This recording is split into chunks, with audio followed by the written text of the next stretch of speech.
말씀 보겠습니다. 요한복음 1장 6절에서 8절까지 합독하겠습니다. 하나님께로서 보내심을 받은 사람이 났으니 이름은 요한이라. 저가 증거하러 왔으니 곧 빛에 대하여 증거하고 모든 사람으로 자기를 인하여 믿게 하려 함이라.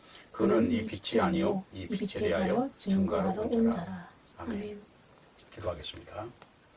하나님 아버지, 오늘도 주님의 말씀을 듣고 마음속에 깊이 받기를 원하오니 주의 성령께서 역사하셔서 하늘에 신령한 것을 옷 입는 시간이 되게 하시고 세상의 모든 것들을 물리치고 오직 주의 말씀, 진리 되시는 말씀에 굳건한 뿌리를 내리고 하늘을 향하여 독수리가 날개침에 오르는 같이 신앙을 갖게 해 주시옵소서.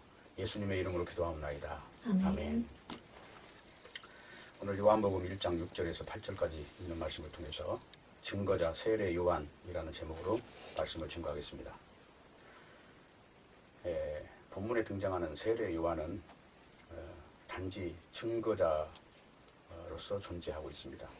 증거자라는 것은 사실 어떤 사실을 보았느냐, 알고 있느냐, 그걸 객관적으로 그 사실에 대해서 가부에 치우치지 않고 정확하게 본대로 말할 수 있느냐 하는 것을 증거자의 조건으로 내세우는데, 여기서 빛을 증거한다 하는 것은 반대로 흑암의 권세 아래 갇혀있는 이 사실을 전제하고 있는 말입니다.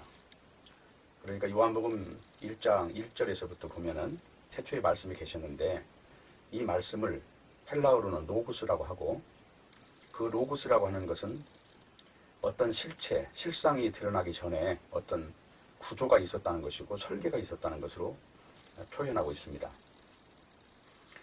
그래서 만물이 다 그 로고스로 인해서 지은 바 되었고, 지은 것이 하나도 그거 없이는 된 것이 없다는 겁니다. 세상에 있는 풀뿌기 하나부터 미물에 이르기까지 모든 게 다 예수 그리스도로 인해서 존재하게 된 것이고, 그 모든 것들이 예수 그리스도를 나타내기 위해서 지금 존재하고 있다는 것입니다. 그런데 중요한 것은 이 구조를 아는 것을, 알고 믿는 것을 빛의 세계라고 하는데 이것을 지금 놓쳤다고 하는 거예요. 그거를 어둠이라고 합니다. 그래서 5절에 보면 빛이 어둠에 비추되 어둠이 깨닫지 못하더라, 이렇게 말씀을 하고 있습니다. 그 상황에서 이제 세례 요한이라고 하는 사람이 예수님보다 6개월 먼저 태어난 사람인데, 그 예수님의 빛 되심, 그분이 로고스라고 하는 사실, 그분이 창조주라고 하는 사실을 증거하기 위해서 이 세상에 왔다고 하는 겁니다. 그래서 흑암에 있다는 것이 바로 그리스도를 모른다는 것이고, 그리스도를 모른다는 것은 생명이 없다는 것이고, 생명이 없다는 말은 하나님의 생명이 죽어있는 상태를 말합니다. 그러니까 우리가 숨을 쉬고 밥을 먹고 이렇게 생명활동을 하는 이걸 말하는 게 아니라 하나님의 생명인 그 영원한 생명, 다시 말하면 이렇게 살다가 죽는 생명이 아니라 영으로서 존재하는 영원한 생명, 이 생명을 바로 성경에서는 생명이라고 말을 하는 겁니다. 그래서 빛에 속한 일은 지금도 계속해서 어둠의 저항을 받을 수밖에 없어요. 세례 요한은 비참하게 최후를 맞이하는데 어느 누구도 그의 인생을 사모하지 않는 사람입니다. 태어난 지 얼마 안 돼서 예수님이 오시고 3년 공생의 기간 안에 죽은 사람이기 때문에, 그러니까 예수님보다 한 6개월 먼저 태어났기 때문에 30대에 죽은 거예요. 그렇기 때문에 그 세례 요한의 인생을 흠모하는 사람은 없는 것이다. 그러면 지금은 요한복음에서 지금 말하고자 하는 것은 뭐냐면, 이 빛의 세계와 어둠의 세계는 충돌한다는 것인데, 이 충돌이라고 하는 것이 마치 세례 요한을 헤롯이 그 헤로디아의 딸을 통해서 시켜가지고 세례 요한의 머리를 베어오쇼. 그러니까 왕이 그 장담을 한 마당에 그 당시에 그걸 들었던 군중들의 그 의식을 유면할 수 없기 때문에 왕이 거짓말한다고 하는 그런 후유증을 남기지 않기 위해서 결국은 세례 요한의 목을 베어오는 거예요. 그 내용은 마태복음 14장에 잘 나와 있어요. 14장 1절부터 12절까지. 우선 참고적으로 한번 잠깐 볼게요. 마태복음 14장 1절에서 12절까지 제가 혼자 읽겠습니다. 그때 본붕왕 헤롯이 예수의 소문을 듣고 그 신하들에게 이르되 이는 세례 요한이라. 저가 죽은 자 가운데 살아났으니 그러므로 이런 권능이 그 속에서 운동하는도다 하더라. 전에 헤롯이 그 동생 빌립의 아내 헤로디아의 일로 요한을 잡아 결박하여 옥에 가두었으니, 이는 요한이 헤롯에게 말하되 당신이 그 여자를 취한 것이 옳지 않다 하였습니다. 헤롯이 요한을 죽이려 하되 민중이 저를 선지자로 여김으로 민중을 두려워하더니 마침 헤롯의 생일을 당하여 헤로데아의 딸이 연석 가운데 춤을 추어 헤롯을 기쁘게 하니 헤롯이 맹세로 그에게 무엇이든지 달라는 대로 주겠다 허락하거늘 그가 제 어미의 시킴을 듣고 가로되 세례 요한의 머리를 소반에 담아 여기서 내게 주소서 하니 왕이 근심하나 자기의 맹세한 것과 그 함께 앉은 사람들을 인하여 주라 명하고 사람을 보내어 요한을 옥에서 목베어 그 머리를 소반에 담아다가 그 여아에게 주니 그가 제 어미에게 가져가니라. 지금 이런 일련의 내용으로 인해서 이제 세례 요한을 죽게 되는 겁니다. 그런데 이제 중요한 거는 성경이 드러내고자 하는 것은 뭐냐. 세례 요한은 왜 그렇게 짧은 인생을 살았고 세례 요한이라고 하는 존재는 그 당시에 존경과 흠물을 받았던 사람인데도 불구하고 왜 그 영적 세계에 속한 사람들은 그렇게 이 육체를 어떤 한 사람의 호언장담 아래 한 제물로 바쳐지느냐 하는 것을 드러내고 있는 거예요. 그러니까 육이라고 하는 것은 의미가 없다는 걸 지금 다루고 있는 겁니다. 그래서 흑암에 갇혀 있다는 얘기는 육이라고 하는 것에 가치를 둔다는 말이고 빛에 속했다는 얘기는 육이라고 하는 것은 가치가 없다는 것을 분명히 알았다는 거예요. 알았다는 것뿐만 아니라 믿었다는 것입니다. 그렇기 때문에 성도라고 하는 것은 어떻게 보면 세상에서는 좁은 길이고 그것이 세상의 지옥으로 가는 길은 넓은 길이지만 천국으로 가는 길은 좁고 협착한 문이라고 하는 것이 바로 이러한 사례들을 통해서 증명이 되는 것입니다. 그래서 이제 요한복음에 다루고자 하는 내용들이 그거예요. 요한복음 1장에서 13장까지가 이제 예수님께서 마지막 만찬을 하기 전까지의 이야기거든요. 그런데 그 내용들을 대충 보면 뭐 구체적으로 하나씩 다 구구절절 말하기는 그렇지만 이제 성령으로 거듭나는 길을 말해주고 있는 거예요. 그러니까 육으로 사는 것이 아니라 육이라고 하는 것이 얼마나 무가치한가를 발견하면서 그 육을 포기하고 이제 영원한 생명인 성령으로 다시 말하면 하나님의 생명으로 태어나는 길을 말해주고 있다 하는 겁니다. 그런데 그 방식이 뭐냐면 즉 세상에서 나와서 가나안으로 간다는 것이고 또 애굽에서 나와서 하나님께서 지정하시는 그 약속의 땅 바로 성소가 있는 땅으로 간다는 것이고 그리고 그 성소라고 하는 건 지난번에 말씀드린 바와 같이 지성소로 들어가서 하나님을 만났는데도 죽지 않는 생명이 된다는 거예요. 그걸 일컬어서 영의 생명이라고 하는 겁니다. 그래서 분명한 거는 성소는 뭐냐? 성소는 하나님을 만나는 걸 성소라고 그래요. 그러니까 구약에 등장하는 모든 언어들이 용어들이나 제도들이 전부 다 어디에 집중이 되냐면은 하나님을 만나는 것에 집중이 되어 있어요. 그것이 성소고 그것이 제사고 그것이 홍해를 건너는 것이고 그것이 유월절 양을 죽이는 것이고 그러니까 구약 성경을 한마디로 농축해서 이야기하면은 유월절을 지키라 하는 거고 그 유월절이라고 하는 것 속에 이제 정한 짐승과 부정한 짐승이 나누어지는 거고 그리고 정한 짐승은 성소에 제사를 드리는 것이고 성소에 제사를 드림으로써 그 짐승의 죽음을 통해서 그 짐승의 죽음을 딛고 일어서서 하나님의 그 존재가 하나님의 실존이 있는 그 지성소 안에서 하나님을 대면하면서 거기서 제사장의 죄사함을 받는 그 형국을 일컬어서 구약의 언약이라고 하는 겁니다. 이 구약의 언어는 창세기, 출애굽기, 레위기, 민수기, 신명기 이 5권을 모세오경이라고 하는데 원래는 그게 모세오경이 그냥 한 권이에요. 그걸 편의상 나눴을 뿐이지. 근데 그 기록자가 누구냐면 모세란 말이에요. 모세는 어느 시대의 사람인가 하면은 아브라함이 자식을 낳고 아브라함이 이삭을 낳고 이삭이 야곱을 낳고 야곱이 자식들을 낳았는데 그 자식 중에 한 명이 요셉인데 그 요셉이 애굽이라고 하는 곳은 식량이 있고 당시에 가나안 땅에는 없었어요. 그러니까 아브라함이 지금 본토 친척 아비집을 떠나서 들어갔던 그 가나안 땅이 약속의 땅인데 그 약속의 땅에서 다시 육체를 위해서 먹고 살기 위해서 애굽으로 내려가요. 애굽으로 내려가서 애굽에서 400년이 지난 후에 다시 하나님께서 또 탈출을 시키는 거예요. 어디로? 가나안으로. 그 애굽이라는 건 상징적으로 말하면 세상이에요. 그리고 가나안이라는 건 상징적으로 말하면 천국이고 에덴 동산인 거예요. 그 에덴 동산 중심에 성소가 있는데 그 성소의 지성소 안에 들어가는 것까지를 지금 말하고 있는 것이다. 그렇기 때문에 구약 성경에는 어린 양을 계속해서 제사를 드렸던 거예요. 어린 양. 죄 없는 어린 양. 신약에서는 어린 양 되신 예수님이 요한복음 1장에 보면은 보라 세상 죄를 지고 하는 하나님 어린 양이로다 이렇게 증거를 하고 있잖아요. 그러니까 이 성소 사상이 없이는 성경이 해석이 안 되는 거예요. 성소로 가는 길. 성소라는 건 하나님이 거하시는 거룩하고 완전한 곳인데 신약 성경 에베소서에 보면 거기를 하늘나라라고 그래요. 하늘에 앉으신 바 되었다. 예수님이 하늘에 가서 하나님 우편에 앉으신 것처럼 예수님 안에 있는 자들은 누구나 바로 하나님 지금 우편에 앉아있는 걸로 표현하고 있다. 그래서 에베소서를 한번 잠깐 보세요. 그래서 중요한 거는 이제 성경을 우리가 읽을 때 이런 성경적인 용어를 아는 것이 이제 중요한데, 여기 에베소서 2장 6절을 보십시오. 자, 같이 합독합니다. 또 함께 일으키사 그리스도 예수 안에서 함께 하늘에 앉히시니. 지금 여기 함께 일으켰다 하는 거는 부활했다는 것이 맞습니다. 이거는 다시 말하면 여기 함께 일으켰다, 이거는 그냥 이 육신을 말하는 게 아니에요. 지금 예수님이 부활하신 몸은 지금 영원토록 살아계시는 그 신령한 몸으로 부활하신 거지, 지금 우리 썩어질 육신으로 부활한 게 아니다 하는 겁니다. 자, 중요한 건 여기서 함께 일으켰다 하는 거는 지금 신령한 몸으로 부활했다, 그 말이 맞습니까? 예, 그리고 그 다음에 또 거기서 중요한 게 뭐예요? 그리스도 예수 안에서 함께 하늘에 앉혔다 하는 것까지 우리가 믿어줘야 되는 거예요. 이게 지금 뭐냐면 천국에 앉아 있다는 겁니다. 그러니까 천국은 죽어서 들어가는 것이 아니라 지금 믿음으로 거기 앉아 있는 거예요. 그러니까 믿음으로 우리는 부활을 했고 믿음으로 천국에 앉은 겁니다. 이 천국이 바로 지성소란 말이에요. 구약 성경의 지성소가 신약 성경에는 이렇게 하늘나라로 말씀을 하고 있다 하는 겁니다. 그래서 요한복음 1장 13장까지는 어떻게 하면 이렇게 지성소에 앉는 그 신령한 존재, 성령으로 거듭난 존재. 그러니까 성령으로 거듭났다는 것은 다시 말하면 하나님의 생명으로 거듭났다는 거예요.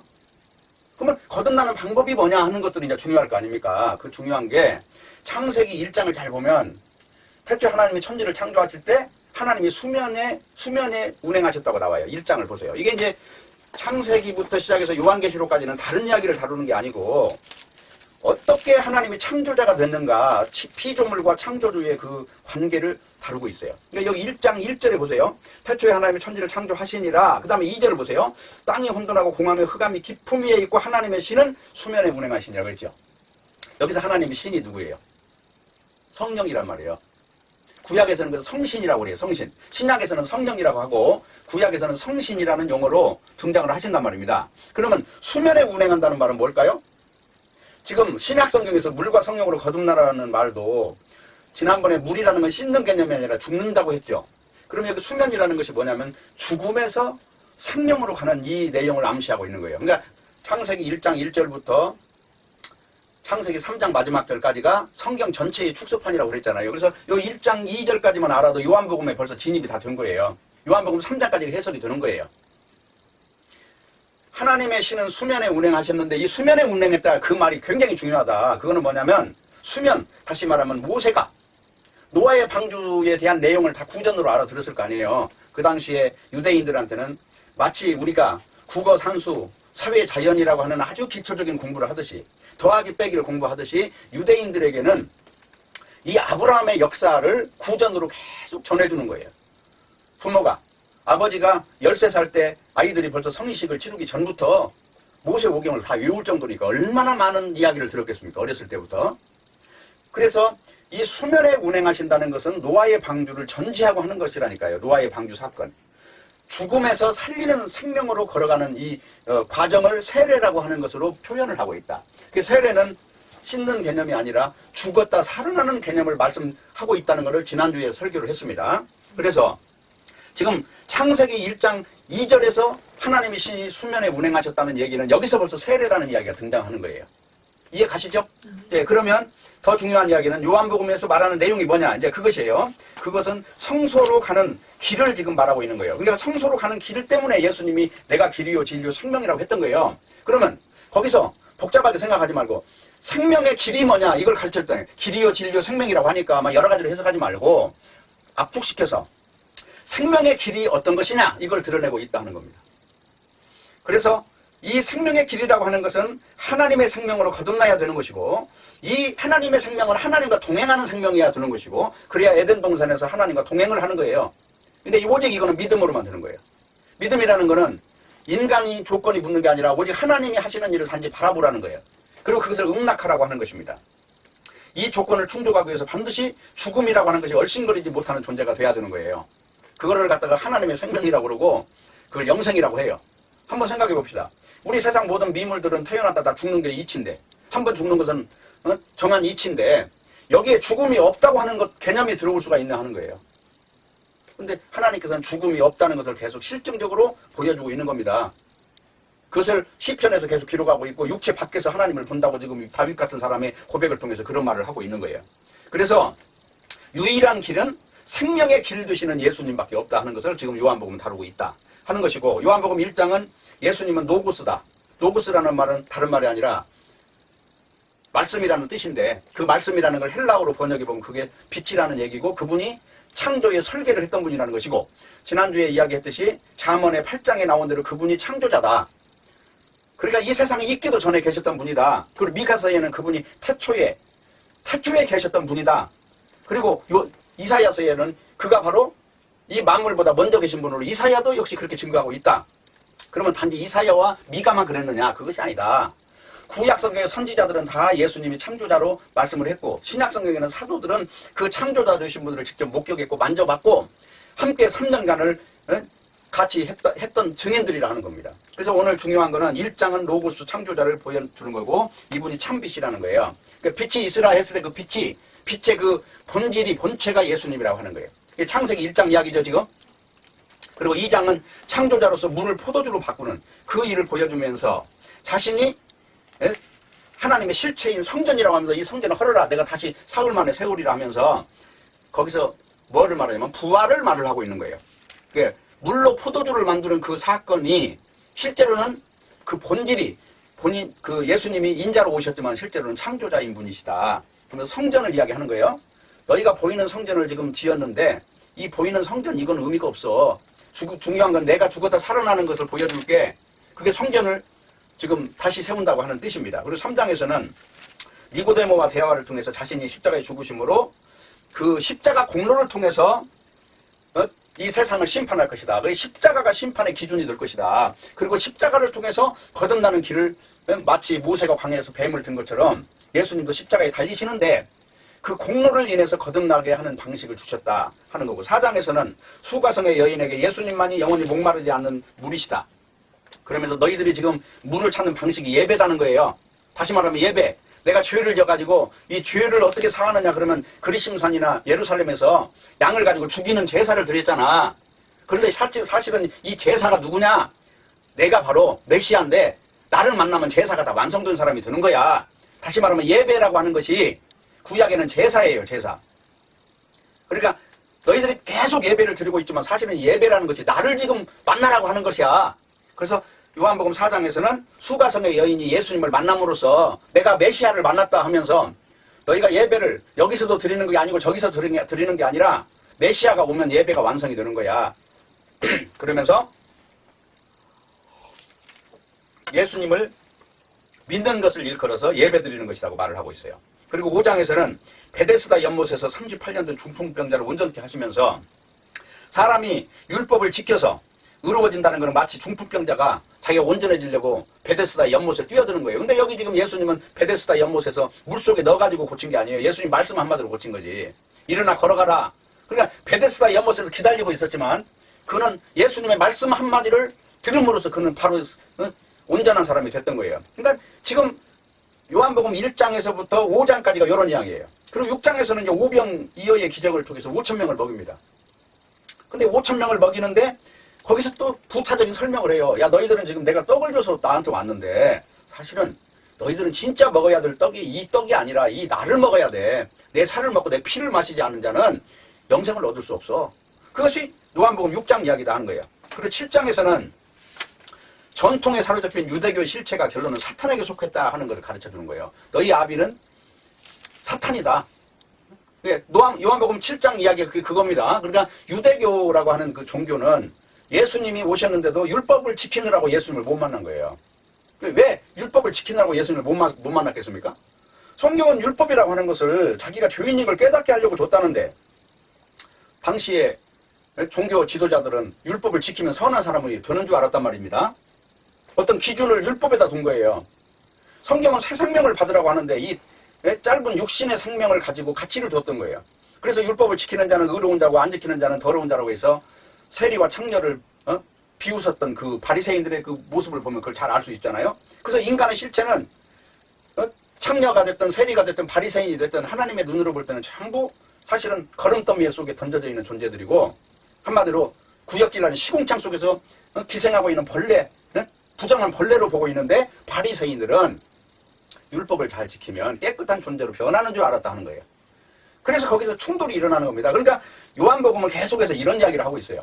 그러니까 13장까지가 이제 그런 이야기를 하면서 14장부터는 내가 이제 갈 텐데 성령이 오실 것이다. 내가 여기 육체의 생명으로는 십자가에 죽었다 부활해서 승천하면 끝나고, 그 후로 내가 내 영을 너희에게 보낼 건데 그분이 성령이시다. 그거를 말해주고 이제 요한복음은 끝나는 겁니다.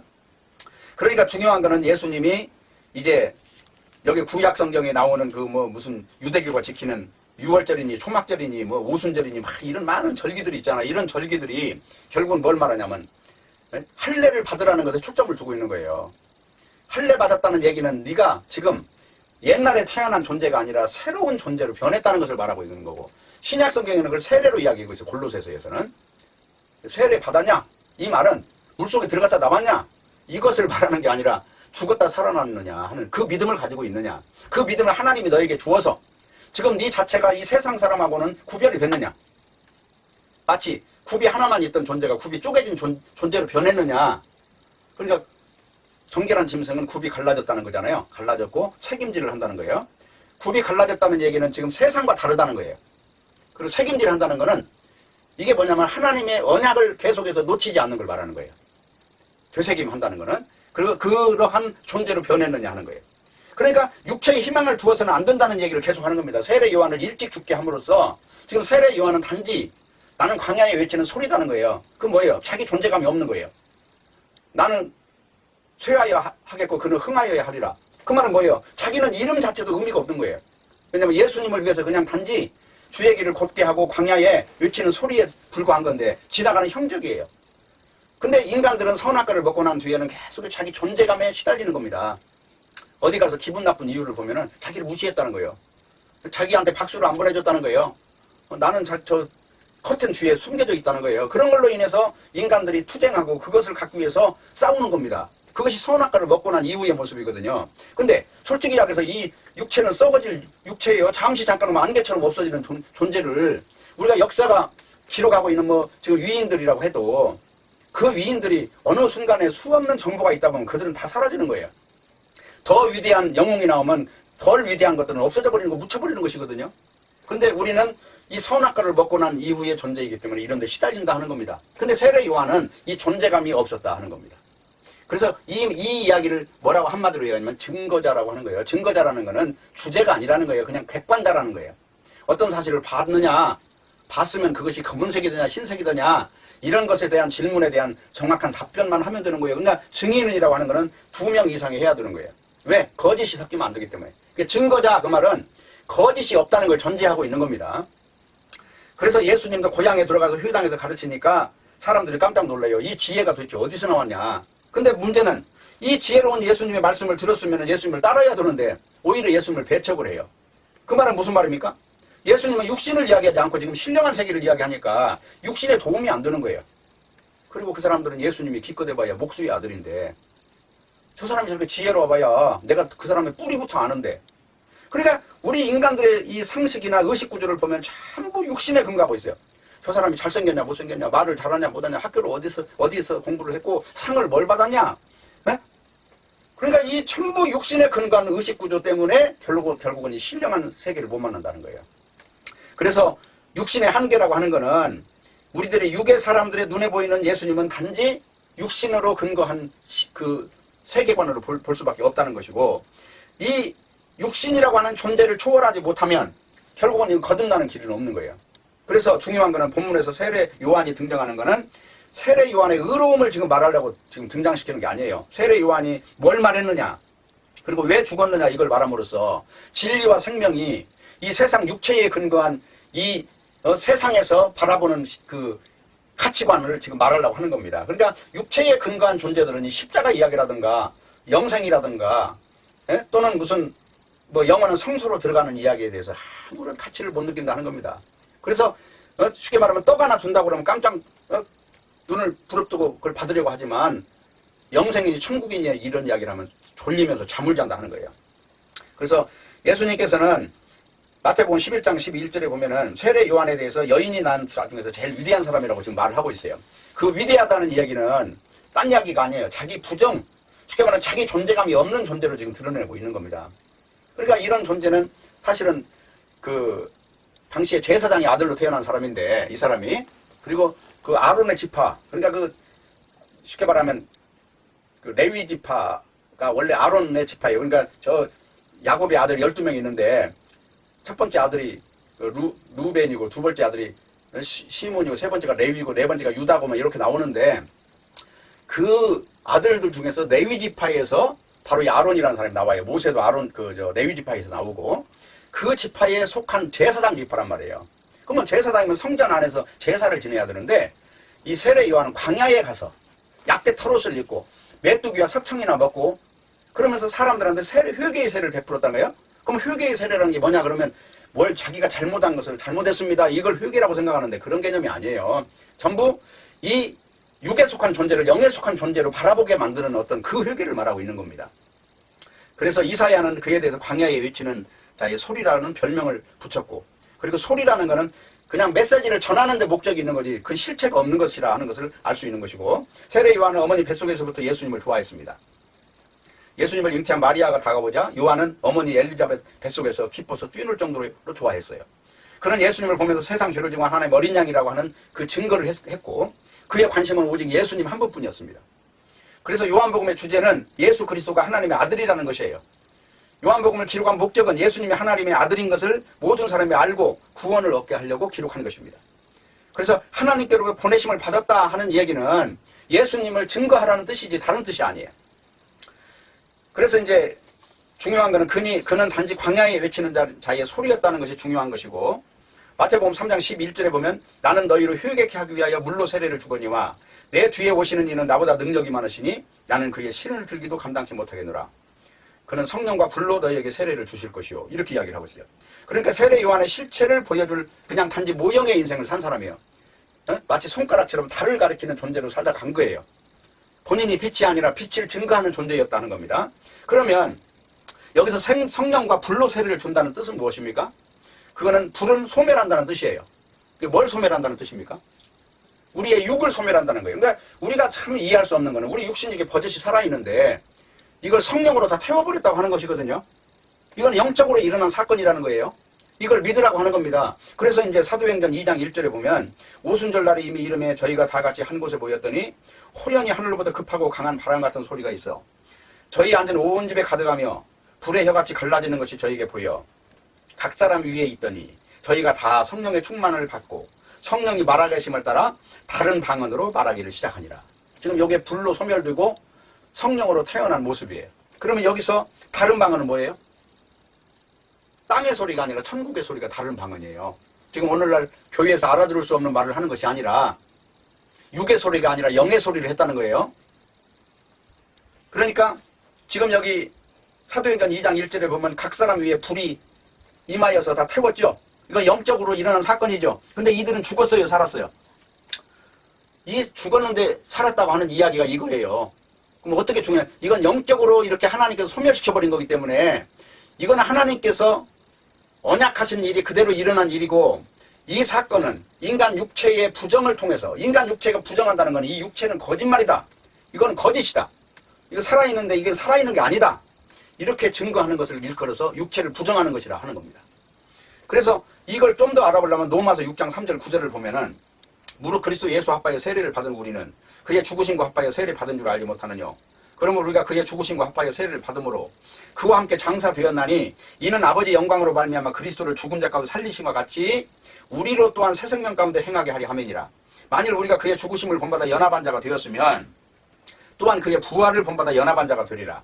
우리가 알거니와 우리 옛사람이 예수와 함께 십자가에 못 박힌 것은 죄의 몸이 멸하여 다시는 우리가 죄에게 종로로 타지 아니하리 하매니 이는 죽은 자가 죄에서 벗어나 의롭다 하심을 얻었음이니라.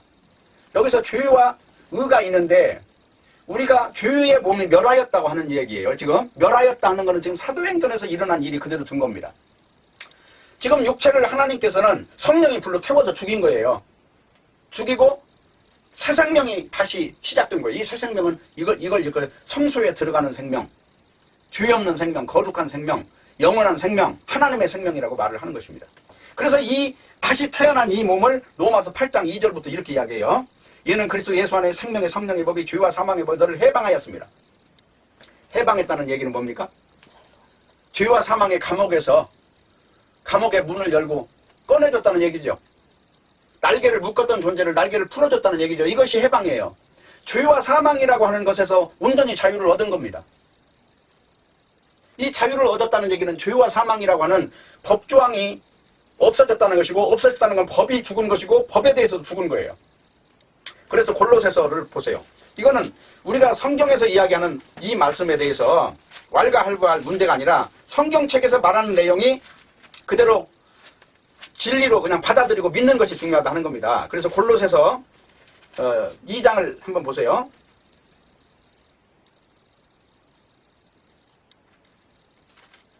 2장 11절 시작. 또 그 안에서 너희가 손으로 하지 아니한 할례를 받았으니 곧 육적 몸을 벗는 것이요 그리스도의 할례니라. 그러니까 여기서 할례라는 것은 육을 벗는 것이라고 그러죠. 이 육체를 이거를 여기서 빠져나오는 거나 마찬가지예요. 다시 말하면 이 육체를 그대로 다루고 나비가 껍데기를 놓고 그냥 거기서 빠져나와서 다른 생명체가 되는 것과 같은 거예요. 이거 좀 더 보세요. 12절. 너희가 세례로 그리스도와 함께 장사한 바 되고 또 죽은 자들 가운데 그를 일으키신 하나님의 역사를 믿음으로 말미암아 그 안에서 함께 일으키심을 받았느니라. 믿습니까 이것을? 그 다음에 여기 보세요. 13절. 또 너희의 범죄와 육체의 무할례로 죽었던 너희를 하나님이 그와 함께 살리시고 우리에게 모든 죄를 사하시고 뭘 사하시고? 모든 죄를 사하시고 14절에 중요한 거예요. 우리를 거스르고 우리를 대적하는 의문에 쓴 증서를 도말하시고. 여기서 의문에 쓴 증서는 죄와 사망의 법인 율법을 말하는 거예요. 이것을 어떻게 했어요? 도말하셨다는 얘기는 뭡니까? 다 지웠다는 거예요. 지우개로 지워버렸다. 도말하시고 제하여버리고 제하여버렸다는 건 뭐예요?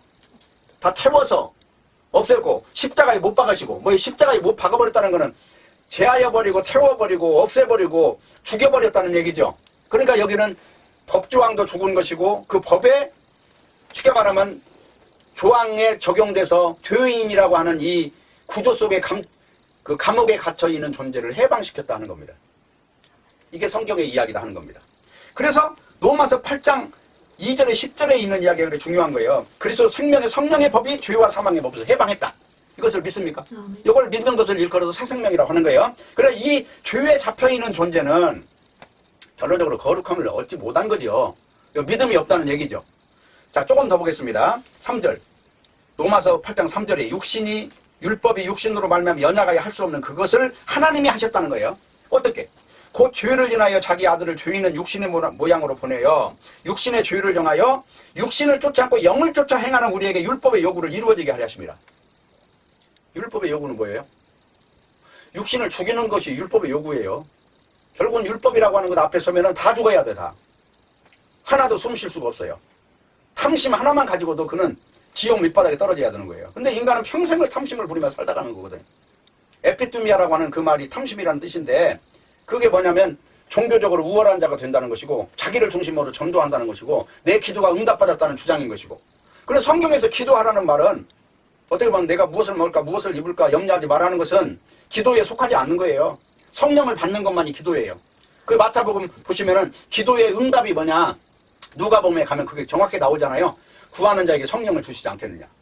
그 성령 받았다는 얘기는 지금 여기 보면 온전히 성소에 진입하는 상황이 됐다는 거예요. 자, 그 다음에 봅니다.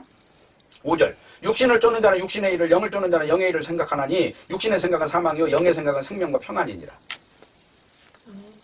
육신의 생각은 하나님과 원수가 되나니 이는 하나님의 법에 굴복지 아니할 뿐만 아니라 할 수도 없습니다. 그 육신 자체가 선악과를 먹은 존재이기 때문에 이 육신을 반드시 죽여야만 에덴 동산에 들어오는 거예요. 이게 화영검으로 지키고 있다는 것은 이 육신이라고 하는 정체를 죽이지 않고는 그 에덴 동산에 들어갈 수가 없는 것입니다. 그래서 그 죽음을 우리 인간이 죽은 게 아니라 하나님이 직접 오셔서 십자가에 죽으신 거예요. 그래서 예수님이 죽으심으로 말미암아 그 죽으심을 통해서 사탄이 죽었다는 것을 거기서 보여준 거예요. 사탄이 다시 말하면 사망이라고 하는 것이 없어졌다는 것을 보여준 거예요. 거기서 십자가의 죽음으로 부활하심으로 말미암아 지금까지 죽음이 왕노릇하던 이것이 한낱 가짜에 불과하다는 것을 드러낸 일이다 하는 것입니다. 그래서 중요한 것은 신자가 믿을 때 조건이 하나 있다면 밖에서 일어난 십자가 일을 바라보라는 거예요. 내 밖에서 일어난 일. 그게 믿음이에요. 내 안에서 일어난 일을 믿는 건 믿음이 아니에요. 왜? 내 안에서 내가 예를 들어 밥을 먹고 소화를 하고 이 생리 변화가 일어나는 사실을 눈으로 봤다면 그걸 누가 못 믿습니까? 그러나 밖에서 일어나는 일이 바로 너의 일이라는 걸 믿는다는 것이 하나님의 언약이기 때문에 이것을 믿음이라는 용어를 쓴다 하는 것입니다. 그래서 성경에서 말하는 건 인간 자신을 보여주는 것도 아니고 세상 만물을 보여주는 게 아니라 예수를 보여주는 상징이다. 이걸 영어로 메타포라고 합니다. METAPHOR. 메타포라는 거는 은유, 상징이라는 거예요. 그래서 세례라는 거는 세례 물속에 들어갔다 나오면서 죄가 씻어지는 게 아니라 물속에 들어갔다 나오면서 죽었다가 살아난 것을 모형으로 보여준 거예요. 그러면 이것의 실체는 뭡니까? 이것이 아까 지금 로마서 8장에서 있었던 성령세례, 성령세례. 성령으로 인해서 온전히 내가 내 육이 죽고 영으로 사는 존재로 믿어졌다면 그것을 일컬어서 영원한 생명, 부활한 생명, 새 생명, 하나님의 생명이라고 하는 것입니다. 그래서 로마서 6장 8절 9절을 다시 읽어보면은 만일 우리가 그리스도와 함께 죽었으면 또한 그와 함께 살 줄을 믿노니. 근데 예수님과 함께 죽었나요? 언제 죽었습니까? 십자가에 언제 못 박혔어요? 근데 이게 하나님의 언약이니까 이것을 믿으라는 거 아니에요. 이걸 믿는 것이 하나님의 성령이 오셨다는 증거예요. 이게 내가 못 박혀 죽은 일은 없는데 내가 이 못 박혀 죽은 걸로 믿어지는 거, 이게 성령이 오셔서 예수님을 주로 시인하는 겁니다. 그래서 그리스도께서 죽은 자 가운데 다시 사셨음에 다시 죽지 아니하시고 사망이 다시 그를 주장하지 못할 줄을 알미로라. 이게 새 생명입니다. 그래서 신자는 오직 믿음으로 예수님의 부활한 모습에서와 똑같이 다시는 사망이 없는 상태, 신령한 존재, 즉 성령으로 거듭난 상태를 성도의 기준으로 말하는 것입니다. 그래서 예수님께서 부활하신 뒤에 40일 동안 사도들과 함께 계시다가 승천하시기 직전에 예루살렘을 떠나지 말고 성령세를 기다리라고 하신 거예요. 그래서 사도와 같이 모이사 저에게 분부하여 가라사대 예루살렘 떠나지 말고 내게 들은 바 아버지 약속하신 것을 기다리라. 요한은 물로 세례를 베풀었으나 너희는 몇 날이 못 되어 성령으로 세례를 받으리라 하셨느니라. 그러니까 요한이 물로 세례를 준 것을 연이어서 성령 세례를 말씀하시는데 왜 예수님은 이런 말씀을 하셨겠습니까? 성령 세례는 성도가 되는 중요한 요건에서 죽었다가 다시 사는 새 생명의 그 근거가 되기 때문에 그런 거예요. 그러니까 이 세례라고 하는 것을 통하지 않고는 우리가 거듭날 수가 없어요. 물속에 들어가서 죽었다. 이거는 예수님이 죽었다 3일 만에 살아나는 것이 그대로 내 몸속에서 일어나는 것으로 믿어지는 거예요. 이걸 본받아 그 말은 우리가 똑같이 그런 말이에요. 본받아 그 말은 예수님이 죽었다 부활하신 것 똑같이 다시 너희도 그렇게 부활한 것이다 하는 것입니다. 그래서 할례와 세례는 같은 의미로 말씀하고 있어요. 할례는 남성 생식기의 표피를 끊어서 본래 것을 죽이고 다시 새로운 생명을 보아야 되는 표상이고 세례는 물로서 본래 생명은 죽이고 새 생명으로 살리는 표상이에요. 이것을 세례 요한이 물로서 사람을 물속에 잠기게 함으로써 죽이고 살리는 이것을 상징으로 보여주었다 하는 것입니다. 그렇기 때문에 구약시대에도 이스라엘 역사를 통해서 하나님은 할례와 세례를 충분히 보여줬어요. 할례도 믿는 자의 상징이었고 세례도 물속에 죽었다 살아나는 것을 홍해를 건넌 것으로 말씀하고 있어요. 애굽에서 나온 자들이 가나안을 향해서 간 것은 에덴 동산에 쫓겨났다가 다시 에덴 동산에 들어가는 회복을 말하는 것이고 그것은 실제로 죽음에서 부활 생명으로 보여주시는 것이었고 창세기 3장에서 죄를 지은 아담에게 사망이 점령되는데 그 존재를 예수 그리스도가 다시 부활하심으로 말미암아 그 아담의 생명이 예수 생명으로 뒤바뀌는 현상을 바로 믿음이라고 말하는 것입니다. 그래서 성령은 거룩한 영이기 때문에 성령 세례를 받은 신자는 요한복음 5장 24절처럼 내가 진실로 진실로 너에게 이르노니 내 말을 듣고 나 보내신 이를 믿는 자는 영생을 얻었고 심판에 이르지 아니하나니 사망에서 생명으로 옮겼느니라. 바로 이 상태에 있는 거예요. 이거는 미래형이 아니고 이미 완료형이에요. 요한복음 3장 6절 보십시오. 육으로 난 건 영이 육이요 성령으로 난 건 영이니 내가 네게 거듭나야 하겠다는 말을 기이 여기지 마라. 그러니까 영으로 나느냐 육으로 나느냐 하는 이 부분에 대해서 아주 선명하게 선을 긋고 있는 겁니다. 로마서 8장 9절에 보면은 만일 너희 속에 하나님이 영이 거하시면 너희가 육신에 있지 않고 영에 있나니 누구든지 그리스도의 영이 없으면 그리스도 사람이 아니다 하는 겁니다. 때문에 우리는 하나님이 창세전 언약으로 지금 창세기 1장 1절부터 벌써 예수 그리스도가 오신다는 걸 쫙 계시하고 있는 거예요. 그리고 예수님이 실제로 온다는 거는 창세기 3장에 가면 여자의 후손이 오는데 그 여자의 후손은 뱀의 머리를 깨뜨릴 거고 뱀의 후손은 여자의 후손의 팔꿈치를 상하게 함으로써 십자가 이야기를 보여주고 있는 거예요. 그러니까 십자가 이야기를 이미 창세기 1장 1절 2절을 해서 다 말을 하고 있다 하는 겁니다.